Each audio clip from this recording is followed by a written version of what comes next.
Hey guys, Deslater Magic here with a very late video, but I don't know, maybe some of you didn't hear about this. I absolutely predicted this as well as pretty much everybody. I can't think of one single person that said that Wizards would not fix this.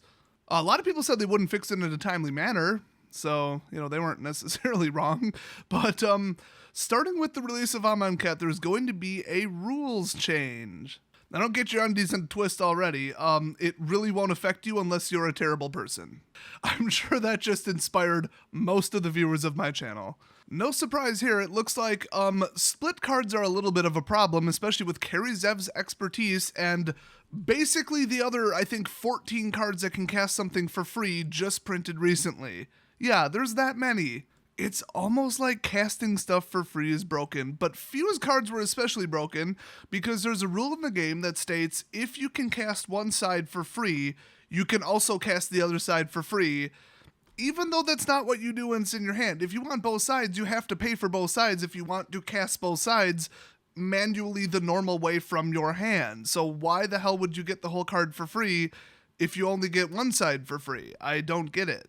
Now, this I didn't know. This was even more screwed up. I didn't read all the rules with fuse cards because I don't care and I don't play with them. And nobody I played against had them in their deck either. But if you would target, like, I think they gave an example, Destined and Lead. Oh, FYI, they're considering Amonkhet to be split cards, even though they are not split cards. They don't function anything like them. So, yeah. Like in that you can't cast both of them from your hand, thus they're not split cards, whatever. If they want to call them split cards, whatever. So those and the other ones, which I think I mistakenly called fuse cards already. They're not called that, I think. I don't know. Don't remember, don't care. So Destined and Lead, for example, even though it's the worst example, it can be targeted by Goblin Dark Dwellers because it costs 2. So you can target that, and then I think you can target both sides or something like that. You could get rid of the entire card with Transgress the Mind because you could just target the lead side of it. So then its mana cost would be 4. And then with Dark Confidant, if you flip it up, the ruling is you would lose 6 life. So, because that's like the total mana cost of the whole card in that case. It's kind of like, what's its cost on the stack versus what's its, casting cost, same thing basically. And then versus what its card converted mana cost is. And yeah, I mean, it's logical. The way that they did it made sense at the time, except for the ruling that said you can cast both sides for free if you cast one side for free. That was just stupid. It just made no sense whatsoever. Why would you logically want that to be a thing? In fact, hey, you want to know what's even more messed up? Isochron Scepter. Guess what the rule was with this one, which this is no longer true. Or, well, not right now. As soon as Amonkhet comes out, this will no longer be true. With Isochron Scepter, you take any spell that has a converted mana cost of 2 or less, and you can exile it and imprint it when Isochron enters the battlefield. Fun fact, you don't have to exile it while the spell's on the stack. If they counter the spell, you don't lose the spell you would have imprinted. Anyway, you pay 2, and then you may copy the exiled card. Now, unfortunately, it says exiled card. So then you may cast the copy without paying its mana cost. So basically, you're taking a spell that costs 2 or less, paying 2 even if it's less, and then copying it without paying its mana cost, even though you are pretty much paying its mana cost, though it is converted to be colorless. So the whole point of Isochron is you can't just sit there and clone a 7-cost spell for 2, and, you can't clone a 7-cost spell for 7 either, which actually I do believe there's another card that lets you do that. So you would expect the ruling to be, whatever side of the card qualified it to go on Isochron, that's the one you're allowed to cast, and you can't cast the more expensive side. Oh, that ain't what they did. The actual ruling is, and I quote, you may exile a split card while resolving Isochron Scepter's imprint ability if either half has a converted mana cost of 2 or less. When you activate the second ability, you may choose to cast either half of the spell card, even if one half has a converted mana cost greater than 2, but you may not cast both halves, and that actually is in line with one of the rules. So first let's start with type qualifiers, which I thought this is how it was the whole time. I mean, I never had reason to look any of this up, so this is a little surprising to me, but basically Destined to Lead is an instant sorcery. They said just like Ornithopter is an artifact creature. So if you mill this into your graveyard or whatever, you now have 2 parts of delirium. I assume that's what they're saying because, it's an instant sorcery. You know what's funny is I don't believe that that's how tribal instants work. I think they're just tribals. Hooray for consistency! They fixed it. It's also a black and green card, which, makes sense. Its mana cost is considered to be 4 generic and then black-green, and that's it. It is 6. So basically what they're saying is anytime that it's not on the stack, it has a converted mana cost of 6. When it's on the stack, obviously you'd be casting only the top half and it would have a converted mana cost of 2. And then when the sorcery is on the stack, it would have a converted mana cost of 4. Now that's not actually a change because that's always how Endless One worked. So if I throw out Void Winnower, and by the way, this is very important, you should definitely know this. Void Winnower says that I cannot cast spells with a converted mana cost that is even. Oh, but Endless One is 0 and 0 is considered even. Whoops, I can't cast it. Wrong, you can cast it. You just have to declare the value of X to be an odd number. And I have a suggestion that's a little bit more constructive than what you're doing right now, which is typing a comment in the comment section saying that I'm wrong. Jump on MTGO, Xmage, or pretty much any other program and try it. Oh, that or just look up the rulings for Void Winnower. I'm pretty sure it's in there too. Spoiler alert, you're wrong.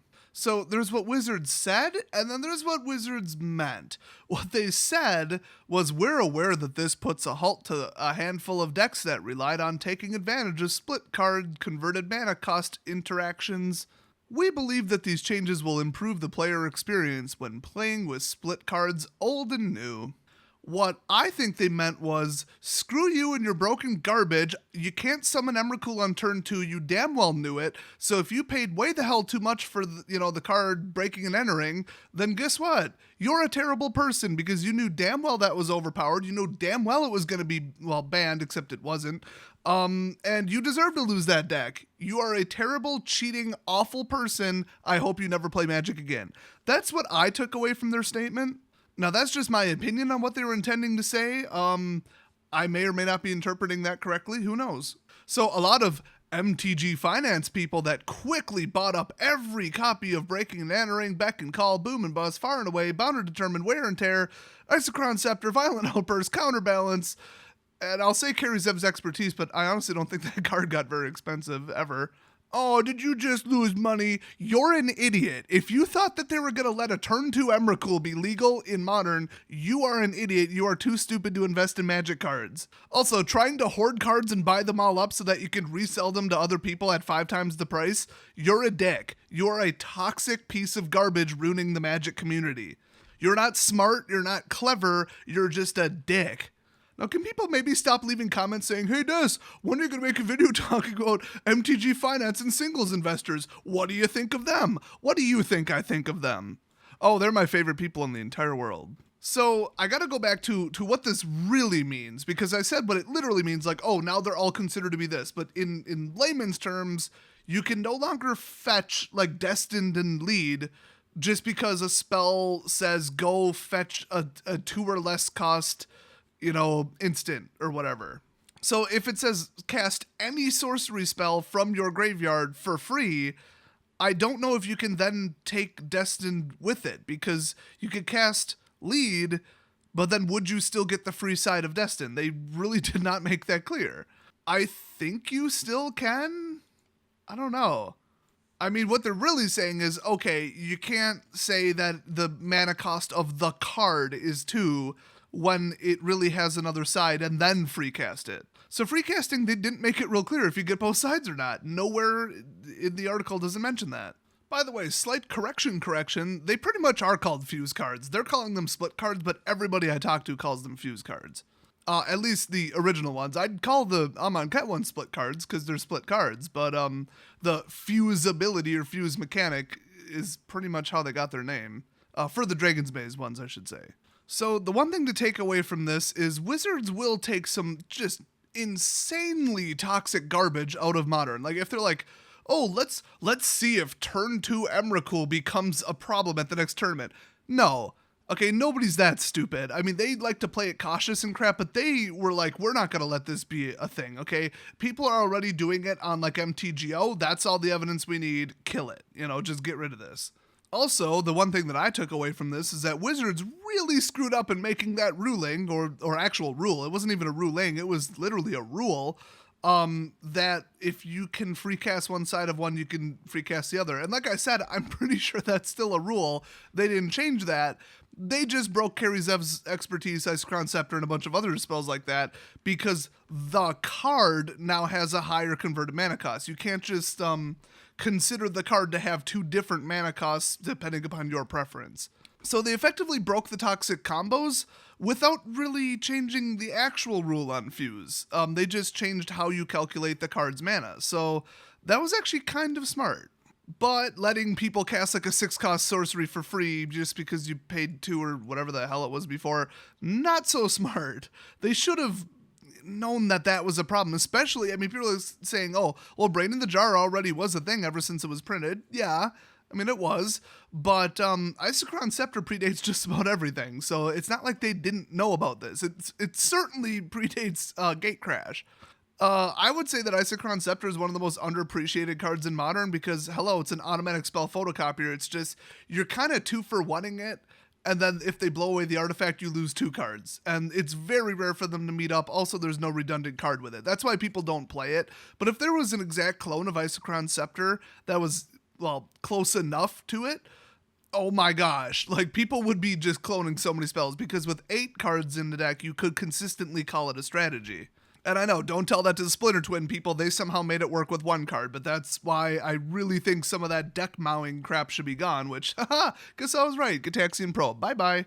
I think the game would be helped a little bit if they got rid of Anticipate and Serum Visions, but I think that would kind of piss some people off. It would take down the consistency on certain decks that aren't even that good in the first place, but it would prevent people from doing degenerate single-card 2-card combos that use, 4 of in the future. So no more Splinter Twin problems.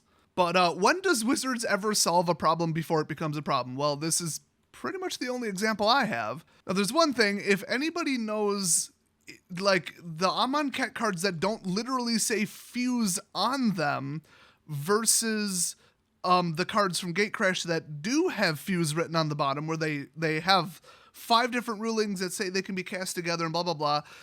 If you were to free cast, a spell that costs 6 or less, we'll say, and you target Destined and Lead, can you actually cast them both at the time? Is there still the restriction on the graveyard, or is it an alternate casting method so you can ignore it because it's not part of the cost? That's what I'm leaning towards. And are they considered to have Fuse from Amonkhet? See, none of this was cleared up with the article, and clearly I don't know that much about split/Fuse cards anyway. Just haven't had any experience playing with them, basically. Never put one in a deck and very rarely played against them. Gatecrash is when I first started playing the game, so if somebody wanted to cast one or both of the other, I was like, whatever. I mean, as far as I know, I gotta lean with the old rules because they didn't say anything about changing them. So basically, if you cast it from your hand, whether you paid the mana cost or not, you can choose to fuse the cards together. But that is literally a ruling for cards with Fuse. So for Amonkhet, who the hell knows? They're just considered split cards. But then again, the other cards were never called Fuse cards, but they had Fuse written on the bottom, implying that the card had that mechanic. Anyway, then if you're casting a split card from any zone other than your hand, you cannot cast both halves. That always was true. In that case, you just have to choose one half or the other. What really wrecks certain decks is just not letting people like go fetch the card or imprint the card or whatever in the first place. So there is just a little bit left to clear up with this. So any additional information clearing that up would be much appreciated. I'll definitely pin your comment, and I'll see you guys next video.